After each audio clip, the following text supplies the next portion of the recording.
Olá pessoal, vamos retomar nossa aula sobre Grécia Antiga e eu vou falar especificamente de um pensador. Para contextualizar esse pensador, que é o Aristóteles, ele vai falar do comportamento, de hábitos, né? Eu vou me localizar a polis. Né? Então Aristóteles chega num contexto de apogeu da polis grega, ele chega com 18 anos, ele é macedônico, é considerado em Atenas um estrangeiro. Né? E o Aristóteles tem uma coisa engraçada, que ele era gago. Então, como que um homem gago vai se sair bem numa cidade onde você precisa dominar a palavra? Né?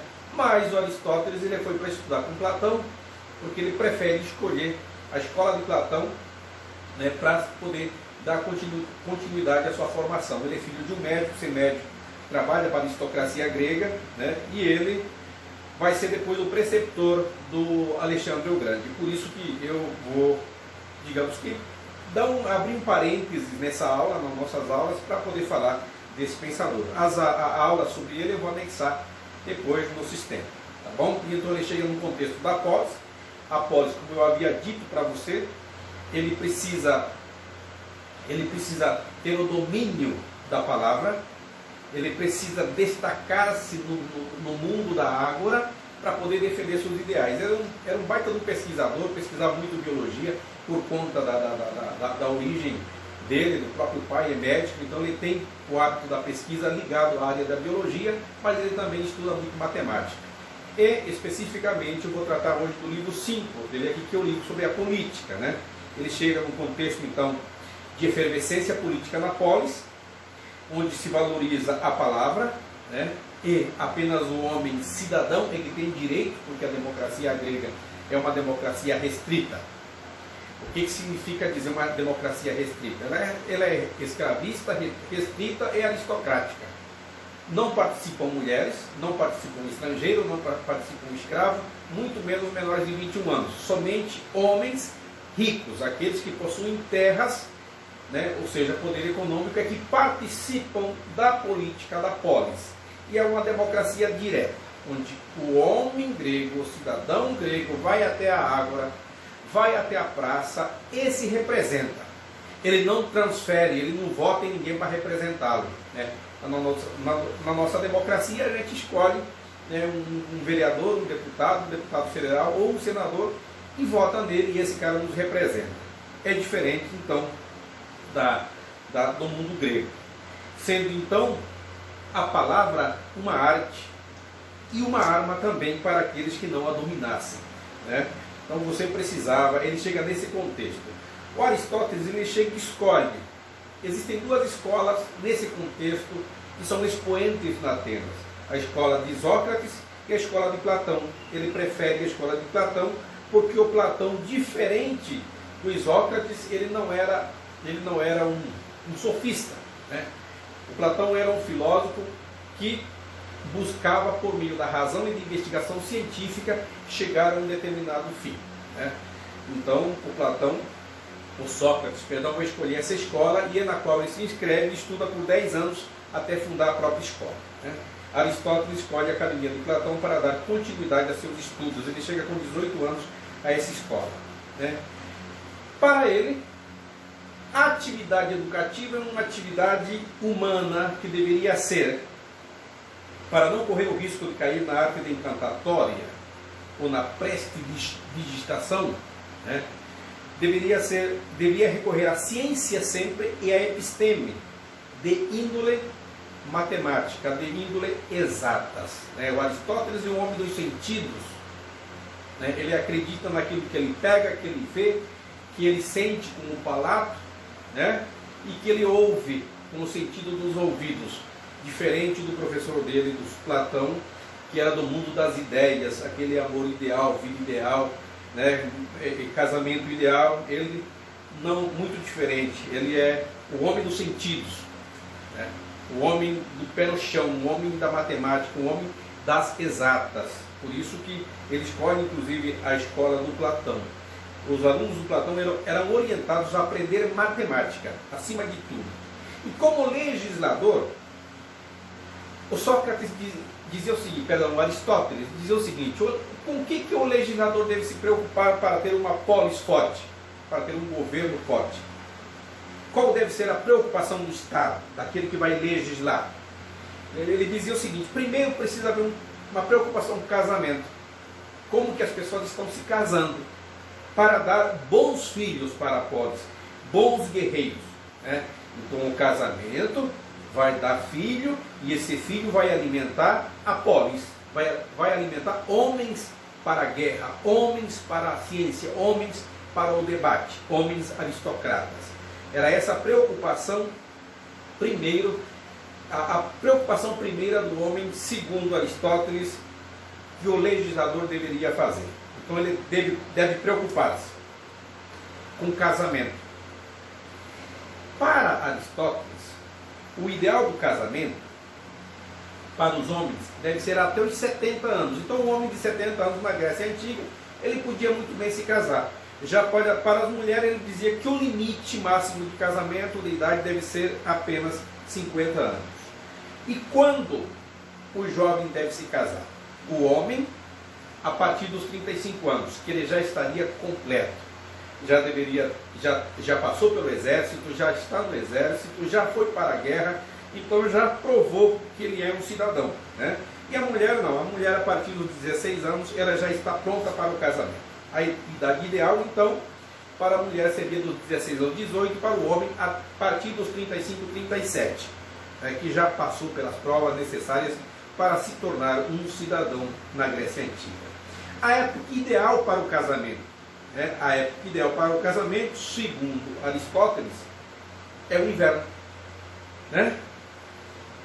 Perdão, na verdade no verão. É no verão que o homem deve se casar para poder manter relações calorosas com a esposa. E de preferência dar à luz, a esposa deve dar à luz ao filho no inverno, né? Porque no inverno a criança por si só já passa por um teste, nasce no frio, eles dão banho de gelo às vezes, se essa criança resiste, bom, terá resistência e não será um homem fraco. Que tipo de físico é bom para o grego? Para o grego não existe um modelo de físico, né? Tem que ser forte, isso e aquilo, para eles não. Não é necessário, principalmente para o ateniense, não é necessário um físico perfeito, né? Existe um ideal de físico. Aqui nós temos, a partir da arquitetura grega, nós temos vários deuses, né? Apolo é um deus, né? Um belíssimo corpo, mas para o casamento, para dar bons filhos, não é necessário ter um físico bonito, ser forte, isso e aquilo, nem ser alto ou gordo. Eles não viam muito problema com relação a isso. Também eles diziam que a mulher deveria frequentar os templos, né? Para que essa criança seja sadia, ela deveria orar, visitar os templos, certo? Para que a criança não tenha problemas no nascimento ou no futuro, certo? Deveria também movimentar-se na terra, no ambiente das plantas, frequentar os jardins, certo? Então nós temos aí um pensador que também se preocupa com a natalidade, né? O Aristóteles defende, inclusive, que o Estado deve controlar a natalidade. Uma coisa curiosa, né? Que o pessoal do nazismo fez, tal. Nós temos aí os pensadores gregos dizendo que as crianças deveriam ser sim selecionadas, né? E por nascimento, por peso, por segmento social e etc. O número de nascimentos deve ser controlado, né? O Estado deve controlar o número de crianças que nascem e daquelas que precisam sobreviver. Saber quem educar e quem abandonar. Veja, existem cidades onde a criança nasce e é descartada. Em outras cidades, as crianças permanecem. Na Roma antiga, o pai podia descartar o filho, né? Somente os judeus e os egípcios é que entram com essa ideia de que o pai tem que cuidar do filho. Os romanos e os gregos, eles não veem isso com muita necessidade. Se necessário for, descarta a criança, né? Se ela vai que no futuro ela não dá um bom filho, né? Então eles preferiam às vezes até adotar o filho, um homem feito, do que manter aquela criança.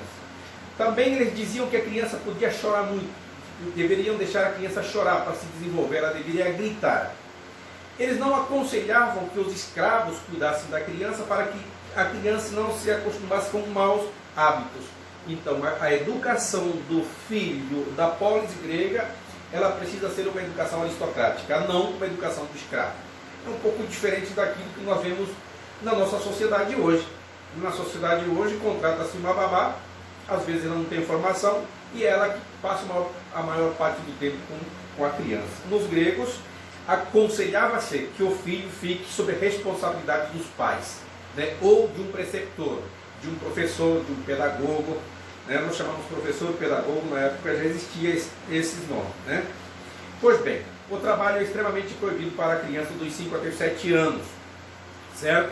O filho dos nobres tinha o direito, inclusive, de ter pequenos escravos para poder surrá-los, né? Entre os espartanos, as crianças treinavam a partir dos 11 anos com o filho dos escravos. O filho do escravo com uma espada de madeira e o espartano com uma espada de ferro, que era para poder matar o escravo, já ensinando o espartano também, o homem espartano a matar. O homem espartano, ele é um especialista em matar, né?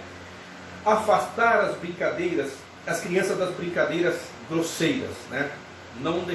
Os gregos não gostavam muito de certas brincadeiras, né? Principalmente essas que se aproximam, digamos, da escravaria. É por isso que eles aconselham que as crianças fiquem dentro do ambiente paterno e materno, sob a responsabilidade principalmente da mãe, ou de um educador, de um preceptor, certo? Os gritos, como eu disse, também são muito positivos para as crianças, certo?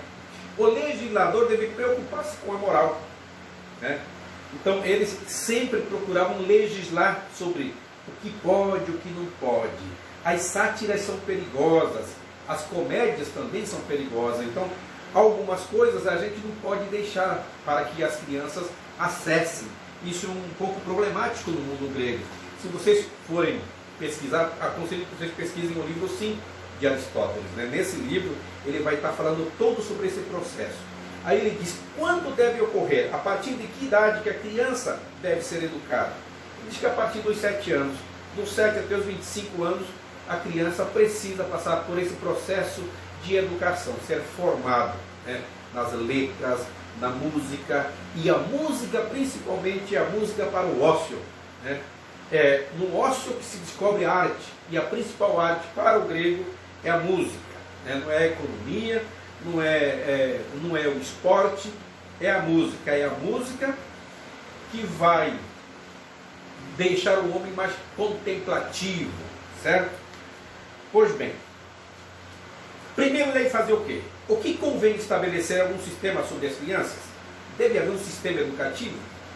Sim, deve haver. Como deve ser esse sistema? Pois bem, vamos lá. Para ele, como deve ser a educação no mundo grego para esses pequenos cidadãos a partir dos 7 anos? Ela deve ser comum a todos os cidadãos. Existem alguns estudiosos do Platão que dizem que talvez Platão tenha tentado estender a educação para todos, inclusive filhos dos pobres. Já Aristóteles, no livro dele, ele se refere literalmente à educação aristocrática. Ela deve ter utilidade e não deve ser o único objetivo a utilidade. Lógico, segundo Aristóteles, deve ensinar as artes liberais e as artes econômicas. Por quê? Por que se fala sobre isso, né? Nós pensamos que a educação é uma coisa objetiva somente para nós. Não, a educação ela já nasce com esse ranço utilitário, né? O Aristóteles fala disso, né? O Estado deve assegurar a educação para todos os filhos dos cidadãos, certo? Ela tem que ser aristocrática. Ela diz que os homens que frequentam uma escola dão sempre melhores governos e são sempre melhores homens. É por isso que a educação para o aristocrata deve ser uma obrigação. O Estado deve preocupar-se com isso e deve proteger, certo? A educação deve ser única, administrada de comum acordo a todos os cidadãos, certo? Então, porque segundo eles, o cidadão não se pertence, certo? Veja bem, o cidadão não se pertence. o que existe acima do cidadão é a polis. É isso que nós temos que, né, até entender, como que parece que não, mas cada pensador grego ele orienta de uma forma. Então ele deve preocupar-se com a formação da virtude, a vida perfeita, a inteligência. Há uma dúvida, a moral, os gregos não têm muito essa definição. Eles têm alguns critérios. Por exemplo, o homem aristocrata, ele pode manter relação sexual com a mulher, até com a filha, até com escrava, até com escravo. Agora, nunca um homem aristocrata deve manter relação com seu escravo. Ele na posição de passivo, aí sim é moralmente incorreta, porque ele é um cidadão. E um cidadão, segundo o pensamento naquele contexto, não pode se permitir a essas fraquezas que não são para o homem aristocrata. Certo? Ensinavam também muito a gramática grega, a ginástica. A ginástica eles ensinavam, mas diziam que era uma coisa muito voltada para si. A música para recreação, como eu disse, e o desenho também era útil para a vida, mas a música acima de tudo para o ócio. Tá? Então são algumas das curiosidades que nós temos no mundo grego, e eu vou preparar uma aula com Clementino. Nós vamos falar exatamente sobre o método do Artemidoro, e vamos utilizar um pouco disso que eu estou falando aqui hoje. Essa aula vai ficar no sistema também para vocês, como a aula 2 da Grécia Antiga, e eu venho depois com o método do Artemidoro. Valeu, moçada? Obrigado.